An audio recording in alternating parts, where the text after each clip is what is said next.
everyone. Welcome to another episode of Did You See That? I am Bonolo. And I am Nkolo. And today we'll be reviewing episode 2 of season 2 of Shaka Ilembe's. Thanks. Of Shaka Ilembe. So, by the time this comes out, you would have probably seen it last night. Do you want to give us the rundown of what happened in the second episode? It was busy. Lots. I feel like the reason why these first 2 episodes are feeling confusing is because I feel like they're setting the scene for later episodes to come, is what I felt. Because I also was just like, in last night's episode, we got introduced to 3 different tribes, kingdoms, yes. clans, and it was like, yay. So Who yeah. is that, So I feel like they're laying the ground for the episodes that are to come. So that's the first aspect. As the episode, we watch it, we get introduced to now the Ngwane kingdom, which is the Swati kingdom. They speak Siswati. And then we also get introduced to AmaMpondo, the AmaMpondo Kingdom. And we also get introduced to the Ngwedi family kingdom, somewhere there. But those ones from? where Liana, who's very outspoken, who I think is going to be Shaka's love interest. Yes, complains about the fact that her brother is been interrupted. His initiation school has been interrupted. Yeah. So we obviously get introduced to these very key kingdoms, and which was very interesting because now it's setting the scene for how what we know to be Abenguni, or the Nguni people, and how they came together and how they interacted historically, which I thought was, so interesting. I didn't expect it, and I loved it because I was like, oh, this is so cool that Bom decided to do this, because now you start to see how relationships are formed, how diplomacy is established in this historical context, and how relations are strengthened through marriage. Child, on the note of diplomacy, I said, wow, not these people strengthening diplomatic ties to be like, oh no, if you don't attack us, we can have my child. Lalela, oh. I said, that's what my life is worth. That is all it takes. I was like, That is all it takes. Yeah, but then it also made me think about, to speak to last week's episode about the role of women, and how I think last night's episode was just a different perspective in terms of like, oh, okay, if you can have like diplomatic ties through marriage, that also brings in another layer of how strategic women were in those times. And like in the negotiations. Like outside of just, the kingmaker that we talked about and stuff, it was also interesting how like using women in that particular way for diplomatic ties to make sure that like you don't come and like attack my kingdom. I thought was like, okay. It's very interesting because it highlights the different ways in which women played an integral role. It was interesting to see how when Shaka went into battle with Pungashe, the women were also, partaking, assisting. And then how the negotiations between the Zwides and the Ngwanes was being done by the Queen Mothers, and fostering those relations and strengthening and those working relations, which I think was so interesting and beautiful to see, obviously, because now we're being introduced to how not just Abatetwa, the Zulu nation, the Qabe kingdom from Elangeni last season, we're now being introduced to people that are outside of the KZN region, and how all of these Nguni clans formed relations and interacted with each other and came together, which I think was so lovely to see. But I think what I also liked seeing is that in this production, it also dispels some of the colonial groupings that we have historically been taught, right? So we know Uzulu today to be one Zulu nation, but what we are shown through this production is how before that amalgamation, there was Abateta, there was Ozulu, there was Okwabe, you know, and how that looked. There was Ozwidwe. There were kingdoms of their own, right? And similarly now as well, we see with the introduction of the AmaMpondo Kingdom that this is a grouping where there's been a tendency to group them under Xhosa term, the Xhosa term, similarly to the Hlubi kingdom, and how this is an introduction of showing that these were kingdoms and real people that had their own identities, their own ways of their own dialect as well of speaking, which I think is so beautiful to see in real time. So that was great. Yeah, that was fascinating. I also liked how they and they touched a little bit on this in terms of the slave trade in the previous season, but I like the introduction of, you know, now the British are, you know, looming around, and how it was a conversation about like, no, these ones are very different, because these ones want land. They don't just want to trade with us for like goods and stuff. They actually want, you know, and so I think it sets an interesting scene in terms of like where this is potentially going to go. And I really just enjoyed how it's like you're saying, they were setting the scene, but also how it's like in order for Shaka to eventually come into conflict with the British, he does need to have ties with every other nation, so that they can be much stronger to then eventually, what we know historically with like the fights and stuff like battles, that, the different battles and stuff like that.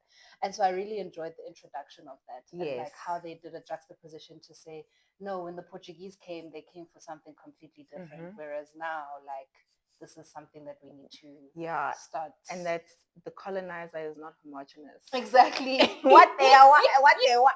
Some want land.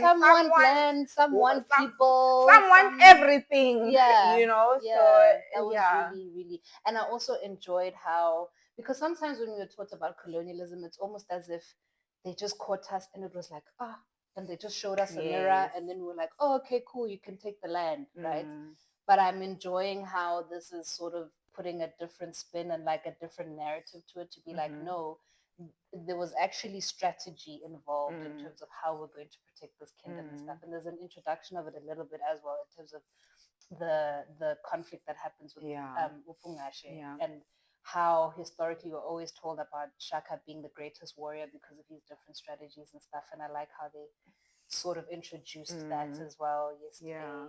I also loved how they showed the illusion of they were a smaller, the Amabuto, their army was smaller than Pungashe's, and how they used the illusion of numbers through women standing from afar, the battlefield, to make it seem as though there's more of them. And also how I think this is trying to also convey how Ushaka was a strategist when it came to war, and the tactics that he used to defeat his enemies. But over and above that, which I was like, Ushaka, was at the end when it's revealed that he was the one no, not the initiation. We'll get to that. But I mean, the part where it was revealed that he was the one that actually took out his herd, his cows, and everything, and made it seem like it was Pungashe, because he was trying to unite the Zulu. My goodness. I said, now what is this? Oh, use a strategist. Use a strategist. And that was so, he was like, you needed to create an external enemy. Exactly. To bring unity. And I was like, smart. Loved it.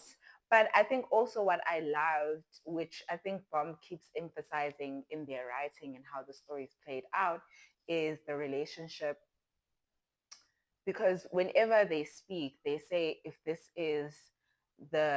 if this is the wishes of our ancestors, it's just the spiritual conveying of ancestry and the relationship with cattle, the relationship with nature, which I was like, this is so interesting to see in this context as well. Yeah. Yeah, that was, and they weave it in so nicely in like every episode, because you start to see that like cattle is not just cattle, land is not just land. It's significant. Like, it's significant. It means and something. It actually, yeah. So I thought that was wild. Yeah. But the other thing that which we said would come to was in Shaga's attempt to unite the nation and stuff was the halting of initiation school so that the boys could come and be warriors. Yes. I thought that was quite interesting. I didn't know that that's how that happened. Yeah, I'm so glad they introduced that, because I've heard it before that the reason why initiation school had stopped was because of Shaka, but I never knew what the reasoning behind it was. Right? So it was nice to see that behind that, in this time, they just didn't have the numbers for war, and so they needed the numbers. But I said, do you see how scared those boys were? True. Oh, Kosiam, I said, I would not survive to be a boy during that. Hey, I was going to war 15, 16. But also, just from not a metaphorical, but also just how I thought that was so interesting, because in my mind, I was like, well, what better way to be initiated into manhood than battle? Like, now what if I don't pass the initiation and I die at the battlefield? That's a consideration. Yaphela kanjalo into yami initiation into manhood. That's, but I was like, okay. Because if your role as a man is to provide and to protect and all of these things, this is the class. This is the class to go practice. Yay. I am sure our male counterparts are happy that is not the test today. Because facts. Because can you imagine if it was like, listen, the only way that you can become indota to war is you through go. inscription. To war you go fight. That's how some countries do it still. So that's just scary. Facts. That's just scary. So that was quite interesting. To me, because it was also like, oh, okay, it's not just Western countries that do this, that inscript people. Like, there was a way in which we used to do it back in the day as well, which I thought. The other thing that I loved is that in the midst of battles, in the midst of fighting, in the midst of strengthening relations, is love. Is love. Is softness. Is softness. And you see that these were people that were more than just going into the battlefield, and how love comes into it, and how Liana is so fiery. She's very similar to Unandi, and she always somehow finds herself being caught saying the wrong things at the wrong time. But I feel like, that's probably the fire that Shaka will fall for. Yeah. The other thing that is saddening, but like, I feel like brothers are gonna kill each other. Which brothers? What makes you think that? Sons, because Skunyane falls in love with the Ngwane princess, but then the Ngwane princess is given to Zamani, to Nomahlanjana, who's the heir to Zwite's throne. And yeah, that was heartbreaking. And I wouldn't be surprised if that's the direction as well, in terms of the conflict that then happens between them. You know what it felt like? Nkele and Kawe from The Wife. I'm screaming. Yes, actually, yes. Agreed. Yes. So yeah, I think last night's episode was really, really interesting. I enjoyed the setting of the scene. I predict that things are gonna start to pick up now from the next episode. Yes. And I can't wait to see how that unfolds. What are your predictions? Yeah, I think things are going to be so interesting. I think in this episode, what we were being shown is how all of these kingdoms are obviously integral and how they interact with each other, but also solidifying Shaga's rule. He's not even, his coronation hasn't even happened, but like solidifying that he is a leader, you know, and assassination plots were happening. Madame. But the general of his army didn't even assassinate him because he saw what kind of a leader he is. And he was loyal to the throne. Loyal to the throne. And he was like, he has this unwavering sense of confidence that I've never seen in anyone, you know? And I was like, yeah, so this was about solidifying him as a leader for the next episodes. And I think what is going to be so... Now I'm like, this episode has opened up my mind. Yeah. Because I'm like, I thought the season was we're gonna get to episode 10 and like Shaka be assassinated. Yeah. But now there's so much more possibility. It's like now we have Ngwane Kingdoms interacting.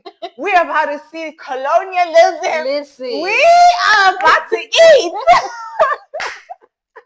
I'm screaming. Like a plethora of things. There's a world of possibilities. There's a world of possibilities. Yeah. I even was like, the AmaMpondo Kingdom need their own show. Do you know what I mean? Oh, like a spin-off. Like a spin-off, because there's so many things happening going on. Yeah. That I'm just like, we're in for a treat. Yeah. We're in for a treat to see how all of this plays into history. Yeah. Yeah. No. Let us know what you guys thought of the episode.